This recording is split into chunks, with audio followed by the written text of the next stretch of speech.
Well, does that mean Shawn Porter has a 154-pound run in him? Is that Could be. maybe against Jermell Charlo one day, the new king of the division? Very possible. Very possible. No, but Shawn, your dad has said for years that he feels like the last 10 pounds in particular, you guys are cutting a little power out. The last that you lose, He has said that, and we really switched things up this very last fight, and I think implementing the protocols that we just switched up to, along with we started strength and conditioning, powerlifting and strengthening program already now, and that's stuff that we normally wouldn't even get into but a little bit before camp. So I mean, you know, I do post camp, pre camp, all that kind of stuff. So so hypothetically, if I'm 6 weeks away from a fight, I probably would be doing power and stuff like that 10 weeks away from the fight, and then 8 or 7 weeks away from the fight, that stuff's all done, you know. So we're doing some stuff now so that we can hopefully carry in more power going into the ring.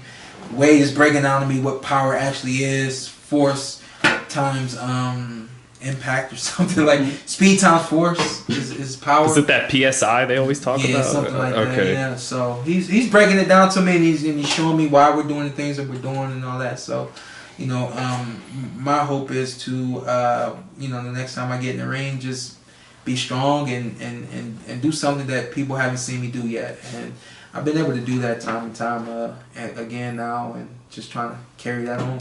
But, you know, to close on any talks of Shawn Porter and super welterweight, do you think, being that you've made this division over 10 years, that there's any way you could be a stronger, superior, you know, better puncher at 154? Yeah, yeah. I mean, if I'm being honest with you, that's the conversation that I brought to my dad. You know, moving up, I think I would be stronger. I think I would be able to do some things that I not necessarily can't do, but don't do at 147. I do remember this. When I moved down to 147, I watched a couple of 147-pound fights. And I moved down in like 2010. And I remember, I moved down, like basically 2010 going into 2011. And I remember thinking, these guys are fast. I got to punch fast. And I spent a lot of time when I first moved down to 147 in the gym with my dad saying, you need to put more power on your shots. You're punching with nothing but speed. But it was just something, a conscious decision or unconscious decision that I made, that these guys are fast, I got to be fast. And it was like, you know, it's taking something off of it. So it's almost like we're kind of like really just putting everything back together, you know, and trying to make it work. Were you guys impressed by Jermell Saturday night? It seemed like the main event delivered. You know, maybe not every fight on the card did, but yeah, I thought both Charlo fights were good. I thought both Charlo fights played out kind of what we all thought they would, where it was competitive, but that the Charlo brother, the respective Charlo brother, was the better man. So, no, I was impressed by both of them. I don't think they showed anything that we didn't know about them already. I think they were what we thought they were, which is pretty damn good. So, no, I was impressed for sure. Yeah, he definitely showed me. He cleaned out the division. He got all the belts. Mm-hmm. Like he's top 20 pound for pound right now. My man put on the show. I have to give him credit. He impressed me. Also won me a little cash. Shout out to him. Lions only, baby. I'm getting some gear too. Hey, cause y'all won me some money last night. But yeah, they definitely. Hey, so here's the thing. Going to Jason Rosario, I was super hyped about the fight because of what Jason Rosario did to J-Rock in his previous fight. So I'm like, okay, this dude's big for the weight, like Jermell Charlo. Dude can punch hard, like Jermell Charlo. Like, this might be some fireworks. And not to say that this dude went out there and threw, you know, the kitchen sink at Jermell, but Jermell ate some shots last night.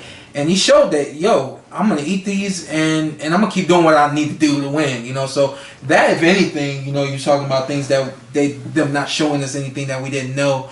I don't think, it's not that I didn't know that he could take punches, but I think last night it showed that, you know, he just was not fazed by a guy who literally was thumping J-Rock. J-Rock was kind of like all over the place when he was getting hit by Jason Rosario, and Charlo didn't take flinch. He didn't flinch. Yeah. He didn't take the punches the way that J-Rock did. That Iron Man name is legit.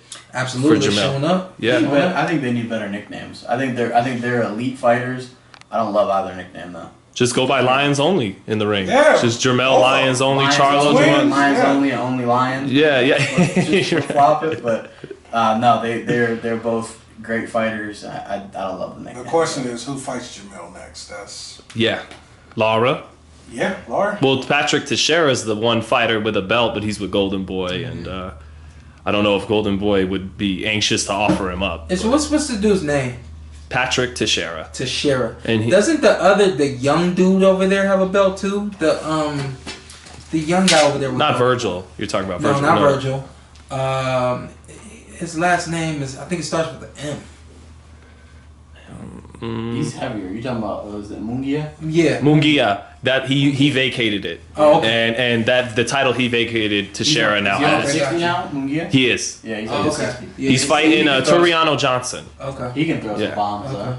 Turiano or No, Mungia? Mungia. Yeah, he can throw some bombs. it's Yeah, pre- yeah. That's why I was asking. Yeah. it's protecting them coming back. That's the Yeah. issue for him right now. So you feel like maybe him? Nah, I mean, we're talking about cleaning out the division. Who else got titles, so on and so forth. So. Well, that's why I asked you, because it's like, maybe a star welterweight moving up, since his division's lacking a little star power. But maybe Lara. Lara. I think Lara's the next guy for Jermell Charlo, especially if you're talking about a name, a fighter that nobody can argue with. You getting in the ring with Lara, nobody can argue with that, especially over you getting back in the ring with Tony Harrison for a third fight. Or Lubin in a rematch. Or Lubin in a rematch. I think people will want to see Lara before they see Lubin in a rematch.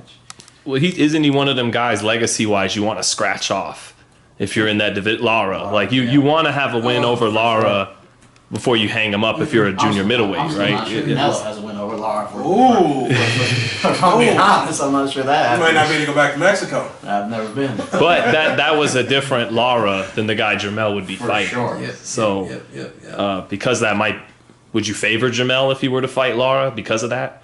I favor Jermell over Lara now. About Prime. Prime Lara, no. Jermell does not beat Prime Lara. Too much movement, too much skill, too much intelligence. Yeah. Well, Carson, like a lot of people said, Canelo didn't beat a prime Lara. No, that fight, that's one of those where there were decisions like the Timothy Bradley Pacquiao one was just silly. Yeah. But the Lara Canelo one is one that pops in my mind that I was mad afterwards. It wasn't that bad, right, Ann? It wasn't. I didn't. It wasn't that bad. Hey, man. Hey. I Take the L. It happened. I mean, there's no argument that it happened, but I was mad that I just thought I thought his boxing ability was discounted, where I think guys like Floyd have gotten due credit for their boxing ability, where Lara not as much. Man, I've gotten so much great from you guys. I just want people to tune in Tuesday to episode 3. Anything else you guys have to say? Because it was a great show tonight, and then I even bugged you with some more stuff after. So Porterway Podcast. We're filming it right here in my home. We got it all decked out, and we are producing it and putting it out every Tuesday.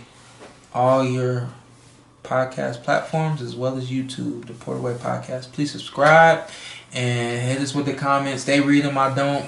They let me know what's going on. So eventually we do want to get to a point where we are doing some live shows and we are answering comments, things like that. call-ins. And call-ins, all that kind of stuff. So until that point, y'all just holler at us, and we'll definitely try to touch on anything y'all want to hear, want to see, and do the best we can to put out the best content about boxing, about sports, entertainment, the whole 9. So just stay tuned. Yeah, please, people, tune in. It's funny. It's got everything in it. It's a great podcast. Go ahead. Before we Anthony. wrap up, me and my man Carson here, I know we're here for the Harrison Charlo 3.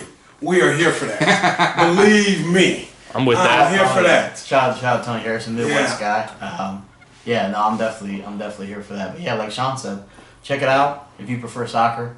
Other football podcasts, feel free, get at me there. So What is it? The other The other football podcast. the other football podcast. Yeah. That's your other podcast. Yeah, and other F-ball pod on Twitter. hence Get the out. Manchester jersey. Is that right? Yeah, Okay. keeping it fresh. Thank you, champ. Thanks, guys. Tell Appreciate these it, guys man. to dress Appreciate better it. too. Huh? Tell these guys to dress better No. too. Swag, we And represent people Vegas. criticize. They gotta let you stand out. Now, people criticize your outfits more than they criticize our Yeah, outfits. right. What they say? Like, one girl called him a leprechaun. Oh, from the '80s or something. I don't know. Yeah, they roasted him. I called you Don Juan that Enjoy it, night. so. I called you Don Juan that night. I know said which he looked one. Like, Oh, yeah. Yeah. I said he looks like Jiminy Cricket. It's all good. Thanks, guys. Yeah, you Yeah, got it, man. Appreciate it.